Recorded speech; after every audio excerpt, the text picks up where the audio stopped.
Hi there, I'm Kelly, your tech-savvy business mentor. So I don't know about you guys, but I feel like we've been getting some mixed messages lately from the thought leaders in the world of marketing for small business. So one of the things that I've always heard is that it's really important to be creating authentic relationship with your audience, to really be speaking in your own voice. And just this concept that your customers are not buying into your product as much as they're buying into you as an individual or as a brand, right? So if that's all true, then what I don't understand is this new trend towards this concept of AI copywriting. So these tools that you simply type in a particular term or concept or phrase, and it will then pop out your social media caption or description or even an email. So this is something that I personally have some philosophical issues with. I'm not sure that I fully am on board with the concept, but this channel is about open-mindedly looking at the different tools that are available and become available for entrepreneurs and solopreneurs specifically that can help us to run our business more efficiently and run it with fewer people, right? Just by ourselves.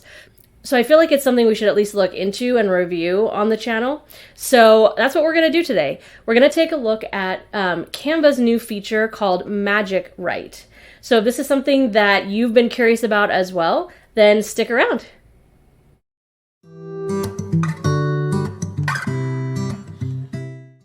Okay, so the first thing that you want to do is you want to come in and hit Create Design.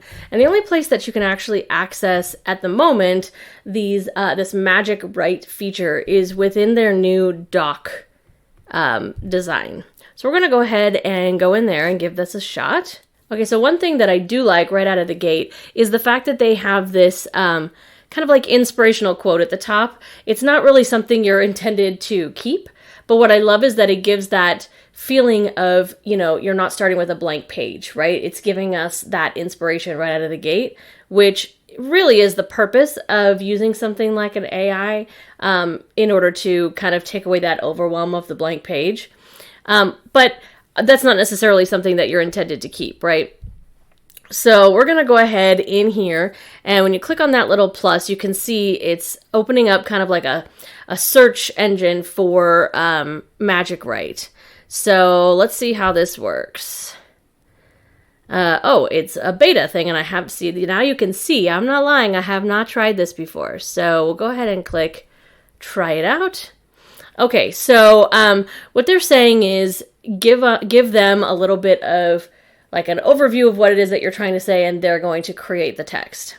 Or the copy. So write 5 tips on how to overcome writer's block. Let's just see what it would be for that in particular.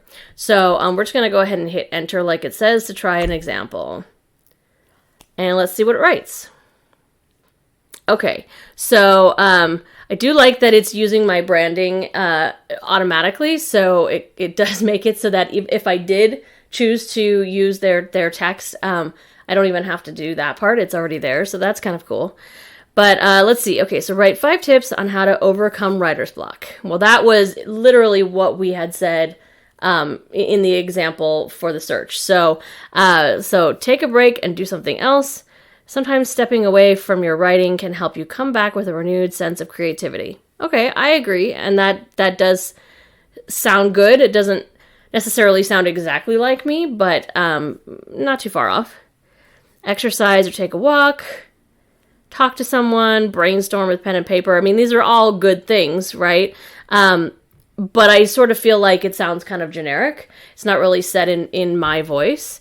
But I think we can go in and edit into it. So if we wanted to, we could just say that inspires you. Okay, so it kind of gives us that place to start, but then we can throw in our own color and flair. Okay, not horrible.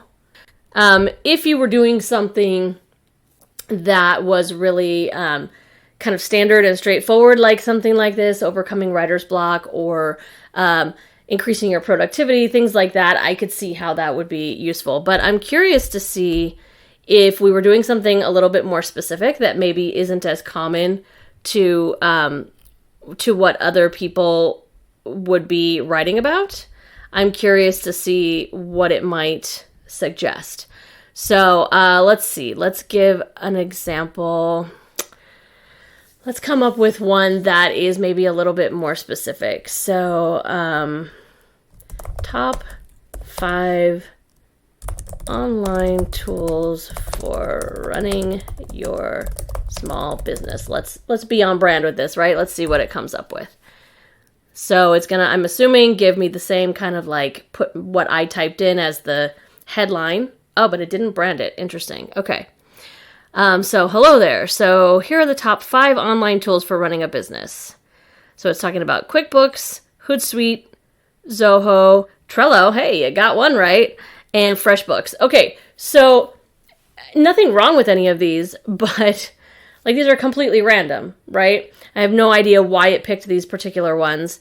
It was 100% right about Trello, but at the same time, like I don't use QuickBooks, I don't use Hootsuite, I don't use Zoho, and I don't use FreshBooks.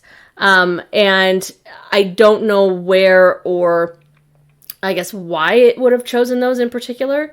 So now I'm kind of curious to see if I were to type the same thing in again, would it give me the same result? So it's kind of an issue that I have with this in general. So let's see what happens if I do the exact same thing. Let's see if it changes up the wording or chooses different tools that it recommends. Okay, so we've got, okay, so they are different. So now it's talking about QuickBooks, Slack, Hootsuite, MailChimp, and Zoom. Okay, so they're different somewhat. Some of them are the same, but let's see if the wording. So QuickBooks. QuickBooks is an accounting software that helps you manage your finances, track expenses, and generate reports. Down here it says, QuickBooks, this accounting software allows you to easily track income and expenses, manage invoices and payments, and analyze your financial data. Okay. I mean, I gotta admit, so far, I'm not hating this as much as I expected to. I wouldn't use it for something like this because I want to choose the tools that I recommend. But I can certainly see how this would be helpful to have this as a place to start. Let's see if we could just type that in right there instead of, oh no, that's like images. Okay, well now we know. Okay, so then let's just try it one more time and see what we get this third time. All right, QuickBooks, man, they are just keeping with that one.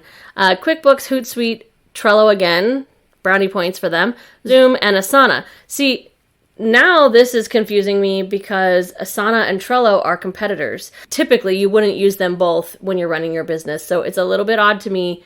This is kind of where there's that aspect of it. It's not as intelligent. It's not as aware of these tools in the same way that like an actual person would be.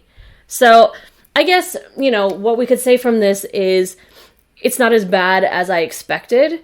Of course, this is talking specifically about creating lists and things like that. So not exactly social media content per se, not necessarily like an email. You know what? I'm curious to see what happens if I were to, because this is just lists, right? And lists are kind of standard and generic to begin with. So most people are going to be saying essentially the same things.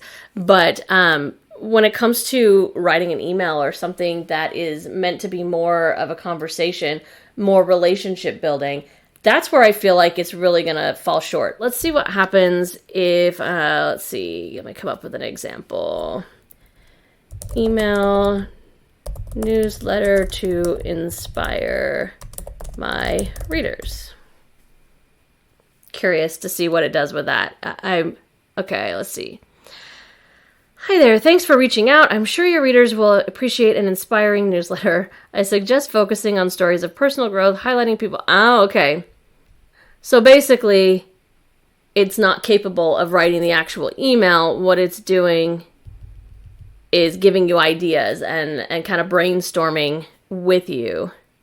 Interesting.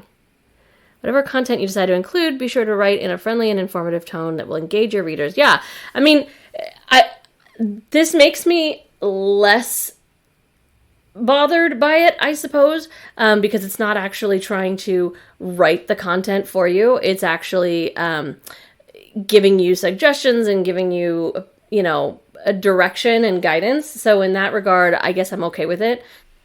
Okay, so let's recap. So the things that we liked about Canva Magic Write and AI copywriters in general is that it reduces the overwhelm of starting with a blank page. Sometimes when we are starting something new and we're not totally feeling inspired, it can be really blocking to just have this blank page staring back at you. So one of the nice things about having something like Canva Magic Write is that it kind of gave us a little something to start with even before we put a search term into it. So that's cool. We also love that when you put in your search term, it gives the writer a place to start. It's a jumping off point, right? It's something that just kind of gets your inspiration and creative juices flowing, which can be really beneficial. Another thing that we've noticed is that it's really geared more towards when you're writing lists, top 5 things, or tips for kind of situation, something that's a little bit more generic, something where like most mentors, most coaches, most influencers are going to be giving the same basic tips. It works pretty well for that. The things that we noticed that it wasn't great for is anything that is really specific to your niche. So, for example, like myself, I'm a tech coach, right? I'm a tech savvy business mentor. And, I would not want to use this tool to come up with the things or the tools that I recommend to my audience, right? That's kind of disingenuous, and it kind of takes away from the fact that I'm an expert in this field, and that's exactly why this is what I do. Why would I need a computer to choose those options for me, right? So same kind of thing would come into play no matter what your industry is, no matter what your specialty. The idea is that you are the expert in that specialty, so you wouldn't really want a computer throwing out either the specific like tools and things like that, or the specific tips, or kind of shaping what comes across as your philosophy. And then the last thing is that it's not really ideal for the type of thing where you are in direct communication with your audience. So for example, emails. It might be a place to get some inspiration for writing an email on a particular subject, but really when you are writing an email to your readers, you want to make sure that you're really putting yourself into that and you are bringing your side of that relationship authentically and directly. And if you bring that information directly from something that a computer writes, then it's not exactly authentic, and you're not really putting your you're not really putting yourself forward in that. So do I recommend, do I not recommend? I think it really depends on where you're coming from here. I think as far as, giving you some place to jump off from and something to help inspire you, yeah, I recommend for that. But when it comes to writing your core content and the types of things that people, when you're writing about things that people know you for or that you want them to know you for. And I definitely wouldn't recommend not just Canva Magic Write, but AI copywriters in general. So what do you think? Do you think that AI copywriters are the future? Do you think they're just horrible? Let us know in the comments. And if you liked this video, don't forget to click that like button and subscribe to the channel so that I can keep making videos like this. And make sure you don't miss that notification bell as well so that you're always notified when I drop the next video. The online tools for your business do not need to be complicated and overwhelming. It's time to let it be easy.